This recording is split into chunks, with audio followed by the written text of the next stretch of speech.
इस पृथ्वी पर भगवान श्री कृष्ण की जन्मभूमि मथुरा नगरी है। वहाँ रूपणिका नाम की एक वेश्या रहती थी। उसकी माँ मकरदृष्टा बड़ी ही कुरूप और कुबड़ी थी। वह कुटनी का कार्य भी करती थी। रूपणिका के पास आने वाले युवक उसकी माँ को देखकर बड़े दुखी होते थे। एक बार रूपणिका पूजा करने मंदिर में गई। वहाँ उसने दूर खड़े एक युवक को देखा। युवक ने भी रूपणिका को देखा और देखते ही वह उस पर आसक्त हो गया। वह उसे प्राप्त करने के लिए विचार करने लगा। बेचारा युवक आया तो था पूजा करने, किंतु वेश्या पर मर मिटा। रूपणिका की मनोस्थिति भी इसी प्रकार हो गई थी। वह भी पूजा करने आई थी, किंतु युवक पर मोहित हो गई। उसने अपने साथ आई सेविका से कहा, देखो वह सामने एक युवक खड़ा है, जाकर उससे कहो कि आज रात्रि वह मेरे घर पर पधारे। सेविका युवक के पास गई और बोली, युवक, वह सामने मेरी स्वामिनी रूपणिका खड़ी है। उन्होंने आज रात्रि आपको अपने घर पर आमंत्रित किया है। आप अवश्य आने की कृपा करें। यह सुनकर युवक बोला, मुझे इसमें कोई आपत्ति नहीं है, किंतु मैं लौह जंग नाम का एक निर्धन ब्राह्मण हूँ, जबकि रूपणिका के पास केवल धनवान ही जा सकते हैं। ऐसी स्थिति में मैं वहाँ कैसे आ सकता हूँ? मेरी स्वामिनी आपसे धन नहीं चाहती, आप केवल उनके निवास स्थान पर आ जाएं, यही बहुत है। यदि ऐसी बात है तो आज रात्रि में अवश्य जाऊंगा। सेविका ने सारी बात रूपणिका को बताई। पूजा करने के बाद रूपणिका अपने घर पहुंची और उस युवक के ध्यान में डूब गई। संध्या होने पर वह उसकी प्रतीक्षा में बैठ गई। लौहजंग निश्चित समय पर रूपणिका के पास पहुंच गया। मकरदृष्टा को बड़ा आश्चर्य हुआ, क्योंकि उसने रूपणिका को काफ़ी समझा बुझाकर मंदिर भेजा था। लौहजंग को आया देख रूपणिका प्रसन्नता के साथ उसे अपने शयन कक्ष में ले गई। उसने अपनी माँ की भी कोई परवाह न की। लौहजंग के साथ सहवास करने से रूपणिका को अपार आनंद प्राप्त हुआ था। वह अपने जीवन को धन्य समझने लगी। उसने अन्य युवकों से संबंध तोड़ लिए और केवल लौहजंग की होकर रहने लगी। लौहजंग भी आनंदपूर्वक उसी के घर में रहने लगा। अपनी कन्या के इस व्यवहार से मकरदृष्टा बड़ी दुखी थी। कहाँ वह नगर भर की वेश्याओं को प्रशिक्षण देती थी और कहाँ उसी की पुत्री उसके वश से बाहर हो गई थी। उसकी कुछ समझ में नहीं आया कि क्या करे। एक दिन वह रूपणिका से बोली, पुत्री, इस दरिद्र को तुमने क्यों पाल लिया है? मनुष्य भले ही मुर्दे का स्पर्श कर ले, किंतु वेश्या निर्धन का स्पर्श नहीं करती। सच्चे प्रेम और वेश्यावृत्ति का आपस में कोई संबंध नहीं है। प्रेम बंधन में उलझ जाने वाली वेश्या की चमक संध्या के समान शीघ्र नष्ट हो जाती है। वेश्या केवल धन के लिए प्रेम का नाटक करती है।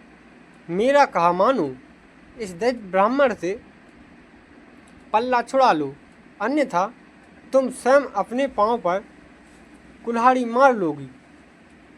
माँ की बातें सुन रूपणिका को बड़ा गुस्सा आया। वह कहने लगी, माँ, चाहे तुम कुछ भी कहो, मैं इसे नहीं छोड़ सकती। मैं इसे प्राणों से भी अधिक चाहती हूँ। मेरे पास धन की कमी नहीं है, और फिर इतने धन का मैं करूँगी भी क्या?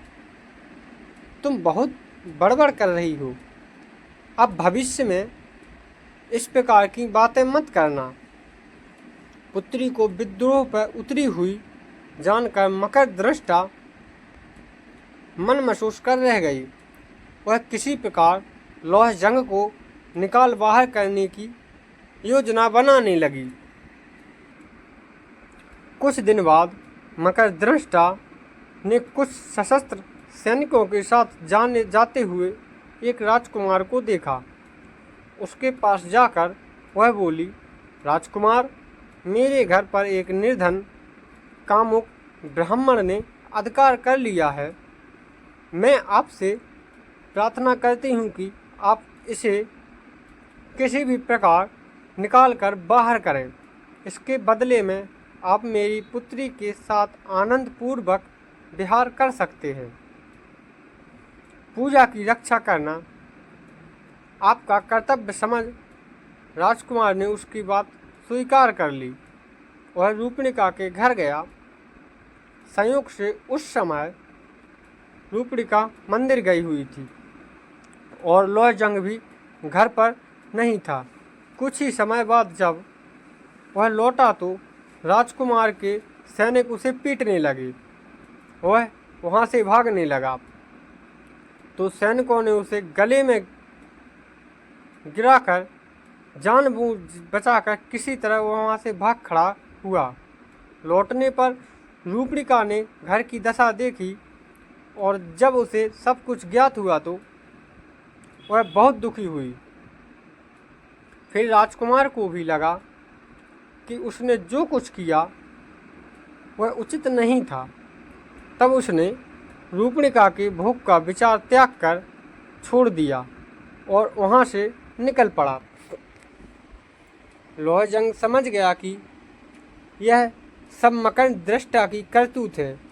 उसे उस पर भारी क्रोध आ गया, किंतु वह विवश था, इसलिए वह किसी तीर्थ में जाकर आत्मघात करने का विचार करने लगा। तपती दोपहरी में वह आगे बढ़ रहा था। मकर दृष्टा के व्यवहार से दुखी तो वह था ही, ऊपर से भयंकर गर्मी में चलना भी कठिन हो गया। तब इधर उधर छाया की खोज करने लगा, जिसका वहाँ नाम भी न था। तभी उसे एक मरे हाथी की खाल दिखाई दी, जिसका मांस गीदड़ों ने खा लिया था, किंतु चमड़े को वे नहीं खा पाए। उस ख्याल के पास जाकर लौह जंग उसके अंदर देखने लगा। उसमें मांस या रक्त का नाम भी न था। वह उसके अंदर जाकर बैठकर आराम करने लगा। छाया मिलते ही गर्मी में थके हारे लौह जंग को तत्काल नींद आ गई। लौह जंग को कुछ भी न सुध रही। उसे यह मालूम न हो सका कि वह भयंकर वर्षा हुई और कब क्या हुआ। वर्षा में नदियों में बहता हुआ जल वह उसी खाल के साथ समुद्र में जा पहुंचा। समुद्र में वह खाल के साथ ऊपर नीचे हो रहा था तो एक गरुड़ ने उसे देख लिया। उसे मांस का पिंड समझकर गरुड़ झपटकर उसे एक टापू पर ले गया। वहाँ उसने हाथी की खाल को उधेड़ डाला, किंतु उसमें मांस का तो नाम भी न था, अपितु अंदर एक जीवित मनुष्य बैठा था। तब उसे वहीं छोड़कर गरुड़ उड़ गया। नींद खुलने पर खाल में बने छिद्रों से लौह जंग ने बाहर देखा तो उसकी कुछ भी समझ में नहीं आया। उसे यह सब स्वप्न के समान लगा। सहसा उसकी दृष्टि समुद्र तट पर खड़े दो राक्षसों पर पड़ी, जो भयभीत होकर उसे देख रहे थे। उस भयानक राक्षसों को देखकर लौह जंग भी डर गया। और ऐसी कहानी सुनने के लिए मुझे लाइक एवं सब्सक्राइब करें। चलिए आगे मैं अपनी कहानी जारी रखता हूँ। भगवान राम के लंका पर आक्रमण और हनुमान के लंका दहन की घटनाओं से वे राक्षस परिचित ही थे, अतः पुनः मनुष्य के लंका आप पहुंचने से वे बड़े डरे हुए थे। उन्होंने इस घटना के विषय में राजा विभीषण को सूचित किया। राम की घटना से विभीषण जानता था कि मनुष्य जाति बड़ी प्रभावशाली है। द्वीप में मनुष्य के आगमन के समाचार से वह बड़ा चिंतित हुआ और उसने अपने दूतों को आदेश दिया, जाओ समुद्र तट पर आए हुए उस मानव को आदर सहित यहाँ ले आओ। भयभीत दूत ने डरते डरते लोहजंग को विभीषण का आदेश सुनाया। लोहजंग ने ध्यान से उसकी बात सुनी और फिर उसके साथ चल पड़ा। लंका की शोभा देखकर लोहजंग को बड़ा आश्चर्य हुआ। सोने की लंका जगमगा रही थी। दूत के साथ लोहजंग विभीषण की सभा में पहुंचा, जहां उसने विभीषण को देखा। विभीषण ने ब्राह्मण समझकर लोहजंग का समुचित सत्कार किया और उसका परिचय जानने के लिए पूछा, ब्राह्मण देवता आप कौन हैं? आपका यहाँ आगमन कैसे हुआ? लोहजंग सरासर झूठ बोल गया। मैं मथुरा निवासी एक कुलीन ब्राह्मण हूँ। अपनी दरिद्रता से दुखी होकर मैंने निराहार रहकर भगवान विष्णु की तपस्या की। तब भगवान ने स्वप्न में दर्शन देकर मुझसे कहा, पुत्र तुम लंका नरेश विभीषण के पास जाओ। वह मेरा परम भक्त है। वह तुम्हें मुँह मांगा धन देगा। मैंने भगवान से कहा, मैं विभीषण के पास पहुंचूंगा कैसे? कहाँ राजा विभीषण, कहाँ मैं? तुम शीघ्र जाओ, तुम्हारी भेंट विभीषण से होगी, भगवान बोले। इसके बाद जब मेरी नींद खुली तो मैंने स्वयं को इस द्वीप पर पाया। इससे अधिक मुझे कुछ मालूम नहीं है। विभीषण समझता था कि कोई साधारण व्यक्ति वहाँ नहीं पहुँच सकता, अतः उसने लोहजंग को कोई महान ब्राह्मण समझकर उसकी बातों पर विश्वास कर लिया। उसने लोहजंग से कहा, मैं आपकी मनोकामना अवश्य पूर्ण करूँगा।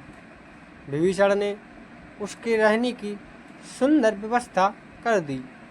लोहजंग सुखपूर्वक लंका में रहने लगा। विभीषण ने पहले एक गरुड़ लोहजंग को देते हुए कहा, आप इस पर सवारी करेंगे, अतः इसे आप अपने बस में करें। इसी पर बैठकर आप वापस मथुरा जाएंगे। विभीषण का अतिथि बना हुआ लोहजंग गरुड़ पर बैठने और उसे उड़ाने का अभ्यास करने लगा। एक बार लोहजंग ने विभीषण से पूछा, महाराज, लंका की यह भूमि काष्ठ की बनी हुई क्यों दिखाई देती है? विभीषण बोला, यह एक लंबी कहानी है, क्या आप इसे सुनना चाहेंगे? अवश्य महाराज, लोहजंग ने कहा, अवश्य महाराज। अच्छा सुनो, विभीषण बोला। अच्छा सुनो कहकर विभीषण कथा सुनाने लगा। प्राचीन काल में कश्यप के पुत्र गरुड़ ने अपनी माँ बिंता को नागों की दास्ता से मुक्त कराने की प्रतिज्ञा की। इसके लिए एक उपाय नागों को अमृत कलश लाकर देना भी था। इसके लिए सर्वशक्तिमान बनना आवश्यक था। अतः गरुड़ अपने पिता के पास गया सर्वशक्तिमान बनने के लिए। गरुड़ ने पिता कश्यप से प्रार्थना की तो वह बोले, समुद्र में एक कछुआ और एक हाथी जैसे विशाल जीवों को खाने से तुम्हारा साप छूट जाएगा। गरुड़ तुरंत समुद्र में पहुंचा। उसने उन दोनों जीवों को पकड़ लिया और उन्हें खाने के लिए कल्प वृक्ष की डाल पर जा बैठा, किंतु उसके भार से डाल टूटकर पृथ्वी पर गिर पड़ी। वहीं नीचे बाल खिले ऋषि तप कर रहे थे। कहीं वह डाल उन पर न जा गिरे। इस भय से गरुड़ ने उसे बीच में ही पकड़ लिया और उसे उठाकर यहाँ समुद्र के तट पर रख दिया। यह लंका कल्पवृक्ष उसी डाल पर बसी हुई है, इसलिए यह काष्ठ की बनी हुई दिखाई दे रही है। इस कथा को सुन लोहजंग को बड़ा आश्चर्य हुआ। कुछ दिनों में उसे गरुड़ की सवारी का अभ्यास हो गया। तब विभीषण ने उसे पर्याप्त धन और मूल्यवान रत्न दिए तथा मथुरा के स्वामी के लिए शंख, चक्र, गदा और पद्म भेजे। इस सभी चीज़ों को लेकर लोहजंग गरुड़ पर बैठकर मथुरा की ओर चल पड़ा। कुछ ही समय में वह मथुरा पहुंच गया। मथुरा में लोहजंग ने गरुड़ को एक बौद्ध विहार में उतारा। विभीषण ने से मिले धन को पृथ्वी में गाड़ दिया तथा गरुड़ को एक खूंटे से बांध दिया। इसके बाद एक रत्न को उसने बाजार में बेच दिया तथा अपनी दैनिक आवश्यकता की वस्तुएं तथा श्रृंगार सामग्री खरीद ली। बौद्ध विहार में लौटकर उसने स्नान, भोजन आदि किया तथा अपने वाहन पक्षी को भी भोजन कराया। फिर वह सुंदर वस्त्र पहनकर सज संवर कर तैयार हो गया। सायंकाल में वह गरुड़ पर बैठकर रूपणिका की छत पर जा पहुंचा। वहां जाकर उसने एक विशेष प्रकार की आवाज़ की तो रूपणिका उसे देखने के लिए बाहर आई। उस समय लोहजंग शंख, चक्र आदि युक्त भगवान विष्णु के भेष में था। उसे देखने पर रूपणिका ने उसे भगवान विष्णु ही समझा। लोहजंग ने उसे अपना वास्तविक परिचय नहीं दिया और बोला, मैं भगवान विष्णु तुमसे मिलने आया हूँ। रूपणिका उसे प्रणाम करते हुए बोली, भगवान आपने बड़ी कृपा की, आइए विराजिए। अपने वाहन पक्षी को वहीं बांधकर लोहजंग रूपणिका के कक्ष में चला गया। कुछ समय उसके साथ बिताने के बाद लोहजंग गरुड़ पर बैठकर अपने निवास स्थान पर चला गया। इसके बाद रूपणिका को बड़ा हर्ष होने लगा। उसे अपने भाग्य पर बड़ा गर्व हुआ कि वह भगवान की प्रेम का बन गई है। वह समझने लगी कि साक्षात विष्णु की प्रेम का बन जाने से वह भी स्वयं देवी बन गई है और अब उसे मनुष्यों से बातें भी नहीं करनी चाहिए। अतः रूपणिका ने लोगों से बोलना भी छोड़ दिया। वह अंदर ही पर्दे में रहने लगी। उसके इस व्यवहार से उसकी माँ को आश्चर्य होना स्वाभाविक ही था। इसका कारण जानने के लिए माँ ने पुत्री से पूछा, बेटी तुमने बोलना क्यों छोड़ दिया है? माँ द्वारा बार बार पूछे जाने पर रूपणिका ने सारी बात उसे बता दी। कुटनी माँ को पहले पुत्री की बात पर विश्वास न हुआ, किंतु जब रात्रि में लोहजंग गरुड़ पर बैठकर पुनः आया तो उसने स्वयं देख लिया, अतः उसे विश्वास करना ही पड़ा। दूसरी प्रातः कुटनी पर्दे की उठते पुत्री से बोली, बेटी तू तो भगवान की कृपा से देवी बन गई है। मैं तेरी माँ हूँ, मेरा जीवन भी सफल कर दे। रूपणिका का कुछ ना बोली तो माँ ने पुनः कहा, बेटी मैं बूढ़ी हो गई हूँ, अब मुझे संसार का कोई मोह नहीं है। मैं इस शरीर से स्वर्ग जाना चाहती हूँ। इसके लिए तू भगवान से मेरी सिफारिश कर दे। रात्रि में लोहजंग के आने पर मकर दृष्टा ने इससे भी इसी प्रकार की प्रार्थना की। इस पर लोहजंग रूपणिका से बोला, तुम जानती हो, तुम्हारी माँ पापी है, उसका इस शरीर से स्वर्ग जाना संभव नहीं है। एकादशी को स्वर्ग द्वार खुलने पर पहले शिव के गण वहाँ प्रवेश करते हैं। यदि तुम्हारी माँ शिव के गणों का वेश बना ले तो हो सकता है कि उसे भी प्रवेश मिल जाए। इसके लिए हमें क्या करना होगा? रूपणिका ने पूछा। उसका सिर 5 जगह से मुंडवाकर 5 चोटियां रखनी होगी, गले में हड्डियों की माला पहनानी होगी तथा आधे शरीर में काजल और आधे में सिंदूर पोतना होगा, तभी उसे शिवगणों में मिलाया जा सकेगा। उसके ऐसा करने पर ही मैं कुछ कर सकता हूँ। यह सब बताने के बाद लोहजंग ने रूपणिका के साथ विहार किया, फिर लौट गया।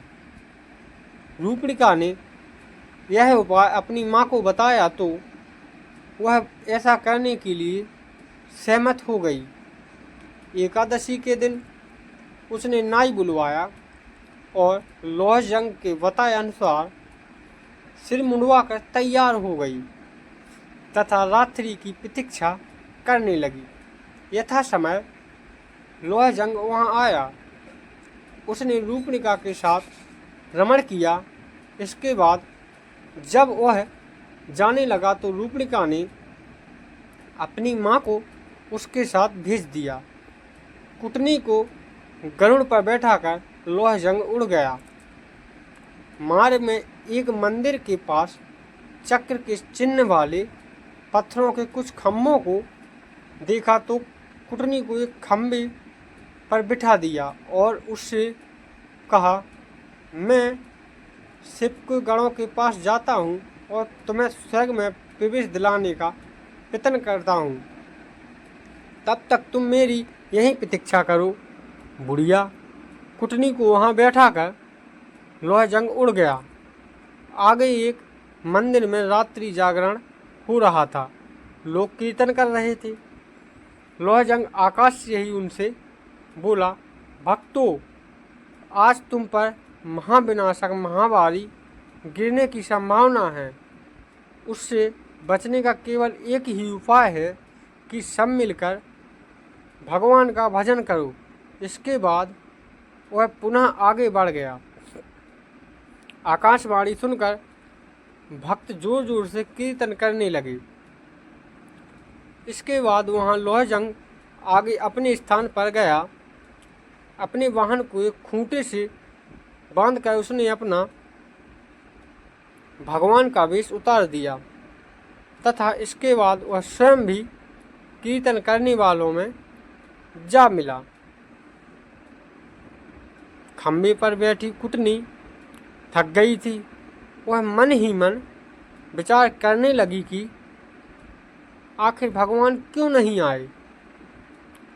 थकने से वह कभी भी नीचे गिर सकती थी।